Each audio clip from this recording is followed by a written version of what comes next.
Устаз дейт, адамдын бөлүгү, мисалы ампутациядан болгон бут болсо дейт, анын коомдо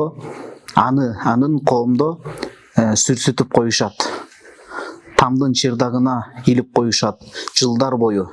Качан адамдын жаназасы болгондо жерге кошуп көмүшөт динде кандай. Адамдын бир бөлүгүн сактап, баягы кайтыш болгондо бирге коелу деген жөрөлгө бизде кеңири таралып калган го кыргызчылыкта. Аны күтпөш керек. Адамдын бөлүгү урмат ошол эртерээк жерге көмүш керек. Мына бүгүн өтпөдүкпү?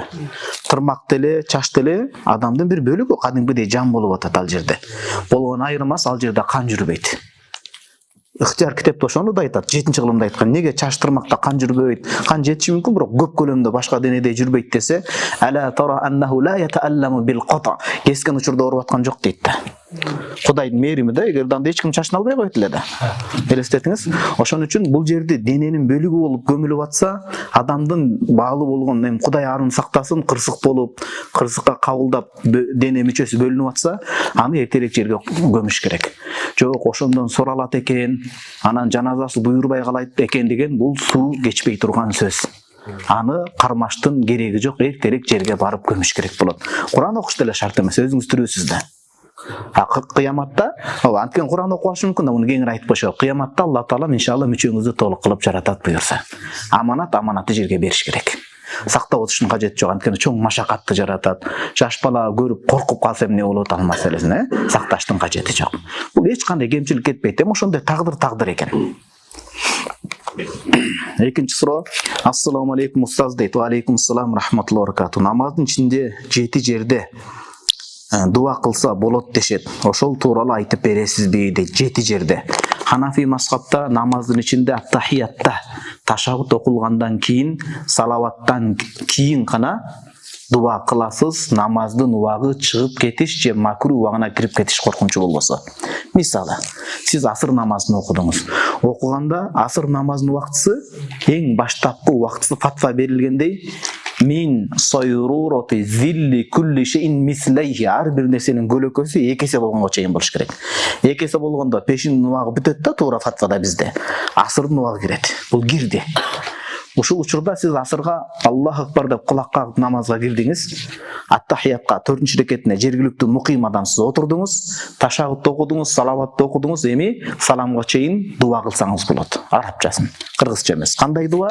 Бима юшбихул Кур'ан вал мa'сур. Курандагы келген дуалар. Роббана атина фид дуnya хасана ва фил ахирати хасана. Сүннөттөгү келген дуалар. Куран сүннөткө окшогон алымдардын түзүп берген дуалары. Арабча катсабатыңыз болсо, ошолорду кыласыз, бирок намаз күн батып кетпесин. Аябай дуага берилип кетип, же макруh убагына кирбесин. Асырдын бекерине муну мисал кылган жок. Макруh убагы кандай? Хатта тасфарра шамс дейт. Баягы хатта ла тахаррал айн. Кыргызда күн аркан бою калыптыр дейт. Аркан бою батайын деп калганда көз караганда уялбайт. Уялбай мындай күнгө карай аласыз. Күндүн кубаты кетип калган болот. Күндүк мындай толук эмедей дөңгөлөктөй болуп көрүнүп калат. Ошол учурда макруh болот. Ошол убакытка жеткизбей дуа кылып бүтүрүшүңүз керек. Анан 2 кааданын ортосунда, 2 сажданын ортосунда бизде жок. Бизде жок бир туган. Далил Молда Алы Кары Фатху Бабил Инайя деген китепте айтат. Бул башында, исламдын башында болгон. Кийин Саббих исма раббикал азим деген аят түшкөндө ижалуха фи рукуъим. Рукуңөрдө ушуну айткыла, башканы токтоткула деген. Саббих исма раббикал а'ла деген келгенде аят. Ижалуха фи сужудикум. Бул аятты саждарда айткыла. Субхан раббил а'ла деп айтабыз го. Деп ушул дуалар мурдагы айтылган дуаларды насх кылып өчүрүп кеткен дейт. Ортосунда унчукпай эле турасыз. Дуа кылгандай сабап берилет. Нафил намаздыкы жеңил эми аныкы. Нафил намаздыкы жеңил, анда да кыргызча кылып ийбесин, намаз бузулуп кетпесин. Нафилдиги жеңил, бирок парзда, важипте, сүннө муаккадаларда кадимки эле дуаларды кыласыз. Ат-тахияттан кийин дуа кылсаңыз болот, а бирок башка учурларда дуа кылынбайт бир туган. Түшүнүктүүбү? Ал Шафии мазхабтарда ошондой. Экинчи дуаңыз. Түшүмө жылкы, кой жана тоолор көп кирет.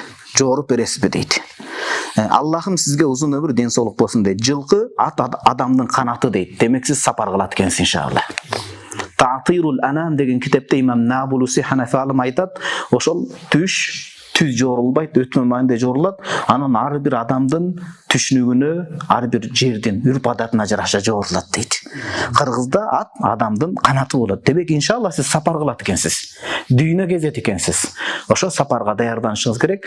Түрктөрдө жакшы сөз бар экен, сапар кылмайынча мусулман боло албайсың деп.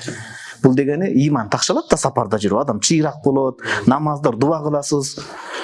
Өтө олия болуп такоо болом десеңиз, мигрант болуп иштеп келсеңиз, кадимгидей такоо болуп каласыз.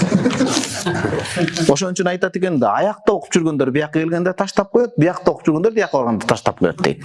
Эки жерде сактап жүргөндөр өтө кыйын болот дейт да. Ошон үчүн ат маселеси ошондой дейбиз. Анан кой дегени эми кой момундук, иншалла, демек жаман сыпаттарыңыздан арылат экенсиз. Мен көз ачык эмесминдир, машайык эмесмин сизге айта тургандай. Ошо момундук сыпатка аракет кылыңыз деген сөз. Кой байкуш момун жаныбар да. Бизде кыргызда айтат, кой оозунан чөп албаган дейт. Койду көп жакшы мисалдарга келинет. Пайгамбарлар кой баккан. Демек Кудайым буйруса, сиз жаман сыпаттардан арылат экенсиз, аракет кылыш керек. Анан түштү күтүп жүрө берсеңиз арылбайсыз, аракет керек. Анан жана тоолор дейт. Тоо адамдын максаты иншалла. Адам тоодон кулап кетсе, намазы каза болуп аткан болот, же максатына жете албай аткан болот. А тоо демек максаты бийиктиктен кабар берет. Адатта тоо. Демек максатыңыз да бийик болуп атыптыр. Демек жакшы иш коюп атыпсыз. Аллах максатыңызга жеткизсин.